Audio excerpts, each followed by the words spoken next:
যে বয়সে হাসি খেলায় মেতে থাকার কথা সেই বয়সেই বিষধর কালাজ সাপের ছোবলে প্রাণ হারিয়েছে ৫ বছরের শিশু তানভীর। ভোরের ঘুম আর শেষ হলো না মেহেরপুরের আনন্দবাস গ্রামের এই শিশুর। পরিবারের সঙ্গে বারান্দায় খাটের ওপর ঘুমিয়ে থাকা অবস্থায় তাকে কামড় দেয় কালাজ সাপ। হাসপাতালে নেয়ার আগেই নিভে যায় তার ছোট্ট জীবনের আলো। এ ঘটনায় পুরো এলাকায় নেমে এসেছে শোকের ছায়া, ছড়িয়ে পড়েছে আতঙ্ক। নিজে আমরা দেখছি যে কোন জায়গায় কামড়াইছে, খুঁজদি আমার ছেলে লাইট মেরে দেখে দিয়ালে সাপ।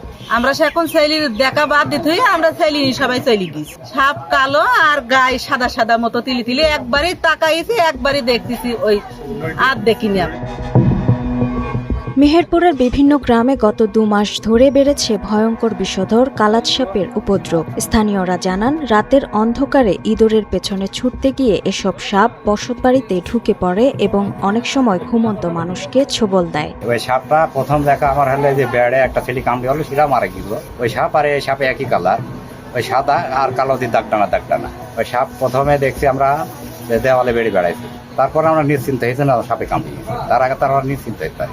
হাসপাতালে নিয়ে যাবো না, সাপ মার সাপ ফেলেছি আমরা বাচ্চা হাসপাতালে নিয়ে গেছি। এই গত কয়েক বছর আগে বেড়ে একটা ছেলে কামড়েছিল মশারের ভিতরে। এই যে নেটে তালাম সে নাকি কুষ্টা নিয়ে যাওয়ার পথের ভিতরে মারা গেছে ওই কালার সাপ।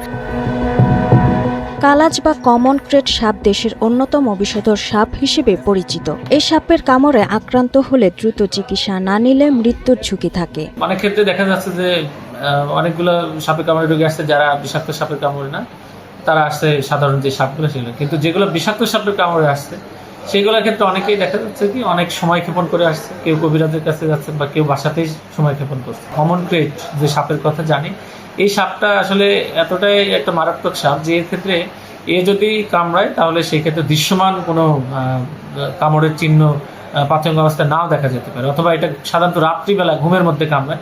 তখন আমরা আসলে বুঝতে পারি না, মনে হয় যে হয়তো কিছু একটা কামড় দিয়ে চলে গেল। আপনাদের ক্ষেত্রে যদি এরকম কিছু মনে হয়, আপনি সেই সাপ দেখেন আর না দেখেন, তবে আপনাদের কাছে আমাদের একটা অনুরোধ থাকবে, আপনারা দ্রুততম সময়ে উপজেলা হেলথ কমপ্লেক্সে চলে আসবেন।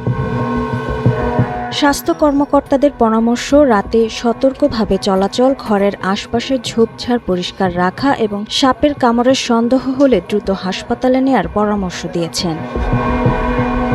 Sadia Akter, Times today.